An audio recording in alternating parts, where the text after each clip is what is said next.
ようやくなんとかしてくれたみたいなね。いつからか、最近からでしょうかね。とりあえずいいね。今時速、60キロぐらいで走っていて、こんな感じです。これならオンのまま走って、そうするともし気が散っちゃったりとか居眠り運転した時に車に助けてもらえますからね。せっかくついてるんだったら切りたくないで、山道行った時だけ切りたいなんていうのが今まで思っていたところで、でもね、これならいいかな、切らなくても。とりあえず今日走ったところでね、そう感じています。そうね。で、今ちょうどアクセル踏んで上り坂なので、次パワートレーンの話いきましょうか。今日の車は2025年式ヤリス、グレードは 1000cc ガソリンの G です。価格は182万円。最近ではイヤーモデルという形で超改良を重ねることが多くなりました。本当毎年マイナーチェンジをやってるような感じで、今までで使われてきたマイナーチェンジは、最近ですとビッグマイナーなんて呼ばれるようになって分けられています。で、このヤリスですと2021年か22年あたりで乗り心地が柔らかくなって、2024年モデルではグリル部分の見た目が変わりました。そして今回の2025年モデルですと、装備充実と価格の改定、そして見えない部分、よく熟成と言われる部分で進化を感じます。このあたりはちょっとね、レビューを見てください。そして装備面ですと、最安グレードからナビ、スマートキー、ETC が標準になって、オプション体系は整理され、以前よりシンプルに、選べる選べないというところがね、変わってきています。あと細かな部分ですと、360度モニターの解像度が上がっています。それからメーターもね、変わっていて、これですと液晶、ほとんど液晶って言われるようなメーターになっています。これが情報が集約されて、映り込みも以前よりは軽減されて見やすくなりました。そしたら乗り味はどうなのよ、ヒラリーはどう感じたということでレビューしていきます。まずはパワートレインについて、ナレーション後取りでさらっとまとめます。まず最初に一言で表現します。めちゃくちゃ遅いけどトルク不足を感じさせない。どこかで使われているような表現ですが、このトルク不足を感じさせないというのがライバル車より優れています。ヤリスの 1000cc って全開で踏みっぱなしにすればめちゃくちゃ遅いです。めちゃくちゃってつけたくなるぐらいにね、遅い。CVT はふわーっと変速するのでダイレクト感だってありません。ただアクセル操作すればどの領域からでも加速するよって車から反応を返してくれる。そして飛び出し感なくトルク感を感じさせてくれる。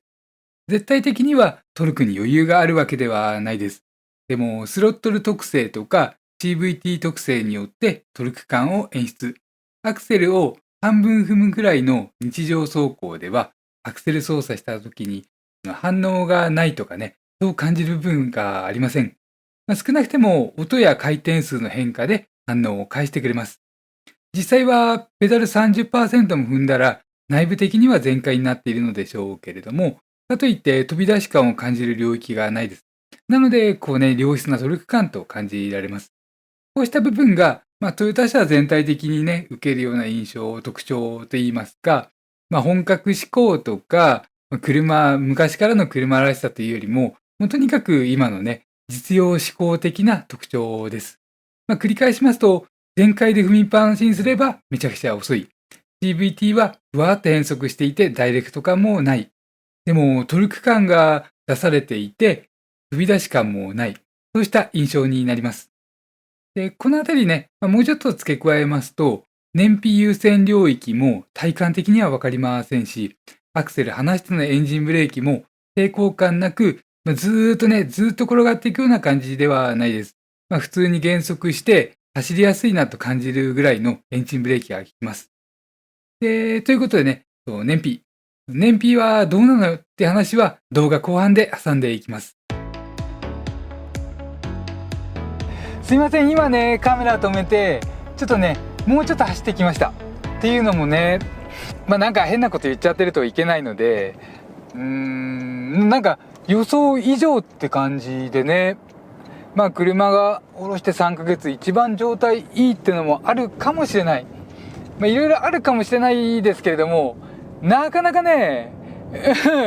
なかなかというかね、予想以上かな。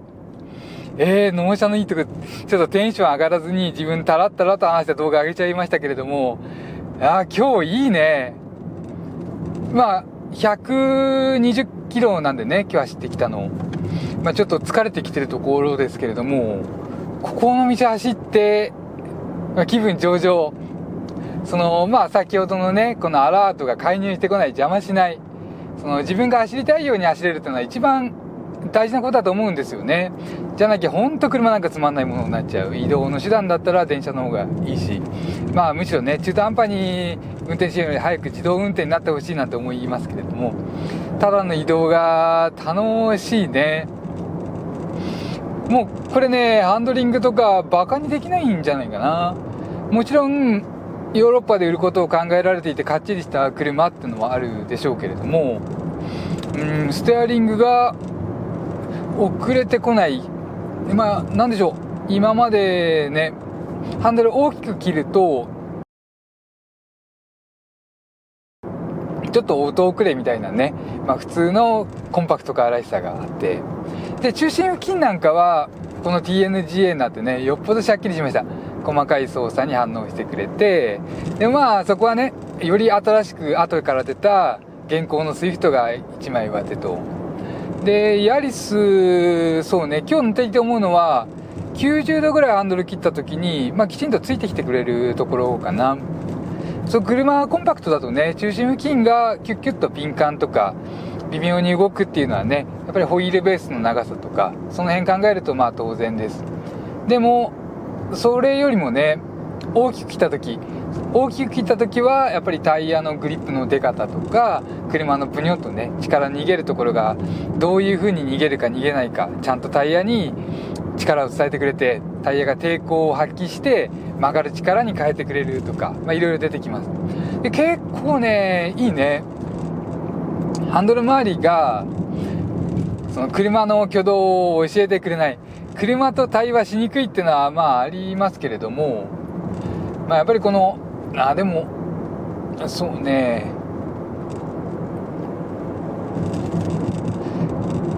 やっぱそうだね。このカツっていう段差とかでふっと車取れそうになるとか、車がどっちに行きたがってるとかね、そのあたりはやっぱり現代車らしく教えてくれないとかね。でそういう古い考え抜きにすると全然走りやすい。これバカにできないかな。いや全然バカにできないね。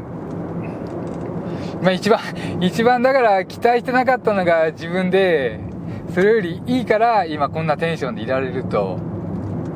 これも全然楽しいかもしれない。やっぱり難しいね。車って距離とか温度、外気温とかによってもね、もう全然変わってきちゃいます。そういうのもある中で、今日はすごくいい。であとね、ハンドル周りそんな感じでね、面白みはないけれども安定させる方向と、無駄な操作をしなくていいような味付け、ほんと最小限な感じでね。特別ね、その左前が見切りとかないので、実際ねこうやって見てもそんなによくわかんない。そこちょっとワイパーの出っ張りがあるぐらいで、でも左側寄せてみたりするとね、この前に見えてる縁石とかにさっき寄せてみましたけれども、自然にね内側にクッと寄っている。で当然当たらないところにねピタッと止められて、最悪これがサポートしてくれて、でそうやってやってるうちにね慣れちゃう。この辺がハンドルの利きがね、敏感すぎても運転しにくいし、鈍感すぎたらもっともっと運転しにくいしといったところで、適度なバランスなんじゃないかな。であと今日つけてるこのセパレートシートというタイプのシートがなかなか良くてね、オプションのシートをつけています。で衝撃とか吸収してくれる、これも乗り心地に一役買っているなと。でそれからね、騒音、この、いわゆる静粛性ね、静粛性に関してはまあそれほどでもないかな。エンジンがね、エンジンは通常乗っているともう全然静かで、タイヤの音とかね、外の風の音とかはちょっと入ってきますね。まあこの辺りはしょうがないと。ただマツダ2とかスイフトがかなりね抑えられているなのでそうね、まあフィット、ヤリスこの辺かな。まあちょっとその辺で差があるかなと。まあデビュー時期そのまま、マツダ2はデビュー一番古いですもんね。ごめんなさい。海おー左前ね、砂浜。千葉県の海は砂浜が広いというのがね、特徴かな。これちょっと燃費の話題を挟みます。今回は動画撮影しながら峠道を抜けて海を目指す往復100キロの走行をしてきました。いつもは交通量に左右されにくい夜間に試して比較をしているのですが、今回は昼間なので比較にはならないです。で、そうね、昼ですと条件が毎回変わっちゃいますからね。ということで時間にして3時間超、距離100キロ走っての燃費は 19.0 キロが表示されました。さあゴールです。というかね、最初のところまで帰ってきました。で、燃費はね、今回の燃費はじゃーんって感じで 19.1 キロが表示されています。途中結構ね混んだところあったけれども、まあこれぐらいね、今19キロか、このぐらいで戻ってこれました。運転している感じはもう本当燃費優先のフィーリングではなくて、走りやすさ優先と感じるもの。アクセル踏むときもそうですし、離すときもそう。さらに加速からの巡航への変化時もそうですし、減速時の燃料カットからの復帰だって滑らかさが優先されていると感じます。トヨタには優れたハイブリッド車があるので、ガソリン車はそこまで割り切らなくてもいい設計なのかなと、これが好影響につながっていると思いました。まあもちろんね、ライバル関係見ながら改良を続けていくのが車ですから、どの車もね、まあ徐々に周りの車を合わせていく。その結果お値段上がっていっちゃうとかね、そこだけ仕方がない。ただこのヤリスはね、ベーシックグレードとかこの2番目の G というグレードも本当装備はね最小限レベル。その代わりにオプションでいろいろつけていって、その人に合わせたセミオーダーシステムみたいな感じでいろいろ持っていけるので、本当必要なものだけつけて車を作り上げていく、その人の車にしていくって感じがねすごくね感じられます。こんな感じでね、止まるときはこれに切り替わってくれてすごく便利ですよね。ちょっと拡大しましょうか。映ってるかな。今ちょうど停止線とかね、意外とね停止線どこだろうってね、車外に止めて様子見てとかやんない限りなかなか難しいものです。別に停止線ギリギリね止めなくてもいいですけれども、これがあるとすごいね車両感覚をつかむのが早くなります。これ見てこれぐらいかなって時に周りの景色を見て、でここだねっていうのがね、もう多分これが勝手に切り替わってくれて、そこをチラチラっと見る癖つけているとすごくね早く車両感覚をつかめるようになると思います。そうするともしもの時も避けられないとかにも関わってきますし、駐車場とかでもねギリギリ使えたら小さい車のメリットをより活かせますから、やっぱり車両感覚つかめるかつかめないかって重要ですね。前見えないですし、左前もなかなかね特になんか見れるわけでもない。でいいのはこのハンドルの切れる感じがクイックすぎず鈍感すぎずなので、なんとなく走りやすい。でさらにこれがサポートしてくれる、すごくいいね。でそうね、あとパワートレインか、エンジン&トランスミッション、ここどうでしょう。例えばねラバーバンドとか、車好きが気にするようなね微妙な振動、微妙な衝撃、たまに出ます。ラバーバンドもねあります。回転数バッと上げてから加速するタイプで、そうね今も上がりましたけれども、あんまり気にならないね。シューって他の音がうるさいのもありますけれども、変速しながら加速してくれる感じで、そうでもないか。まあでもね、この 1000cc のエンジンが結構ね、お上品です。外で聞いてると、ポッポッポッポッポって言って、まあ後ろのね、排気音がポッポッポッポッポって結構目立ちます。ただ、エンジンルームの近くに立つと、シャラララララララって感じで回っていて、そうね、前から聞こえてくる音は4気筒とそんなに変わんないようなね。ここ、いいんじゃないかな。これが、まあいいっていうか、1500cc の3気筒のタイプと比べたときに、長所短所が結構違う。お値段は8万円の差です。で、自動車税は 1000cc の方が安い。まあ当然ですよね。で、重量税はどちらも 1000cc 各分。まあここまで一緒で、で、お値段8万円差で、エンジンの質感とかで言ったら差がある。差があるというか長所短所が異なっている。まずパワーは 1000cc の方が69馬力、 1500cc の方が120馬力、まあ、かなり違います。まあ、パワーっていうのがね、高回転でのトルク、まあ、要するに絶対的な加速力っていうのはその低回転のトルクではなくて、高回転に回転数上げた時にどれだけパワーが出るか、まあ、これガソリンエンジンの宿命で、回転数にトルクをかけて716で割ると馬力になるわけですけれども、まあ、そこで倍近い差がある。あと直噴とポート噴射っていうね、燃料を吹くシステムの、燃料噴射システムの差がある。で、そういった差があって、単純に乗った感じで言うと、こっちの方がマイルド。その音とかね、踏んだ感じの加速のパワーの出方とか、今もグンワーンって言いますけど、まあ、CVT ね、結構穏やかにブニャーって回転数上げてブニャーっと落ちるような感じでね、まあ、あまり唐突なことがない。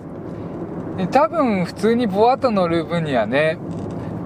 そんなにメリハリとか求めるよりも穏やかな方がいいんじゃないかな。これ以上回転数上げないようにとか、この回転数使おうとか、ここは振動が出るから使わないなんていうのが容易にコントロールできますし、ちょっとね、運転を上手な方とかだったら、もうそのね、嫌な振動が出ないところで走れる。で、アイドリングとかね、このシートの今ヘッドレストにカメラ固定してまして、振動をしてますけれども、お尻とかペダル類にはほとんどね、振動伝わってこない。っていうのも、振動伝わってくる3気筒は今でもはっきりあります。それで比較した時に感じにくいといったところでね、やっぱり歴史の長いビッツ時代からの3気筒、熟成される内部的なあまり見えないところがね、改良されてきている。エンジン形式が一緒、 1KR という形式で一緒だとしても改良は進んでいる。このあたりね、前回ビッツとヤリスのエンジン比較なんていう動画も上げさせていただきまして、ちょっとそっちで述べています。で、1500cc の方は元気いっぱいです。もう何でしょう、まあ車好きだったらね、そっちになるのかな。まあなんかバランスシャフトっていうね、振動打ち消す仕組みとかもそっちはついている。でも効率よくエンジンを回すとどうしても振動ってね、出てくるものです。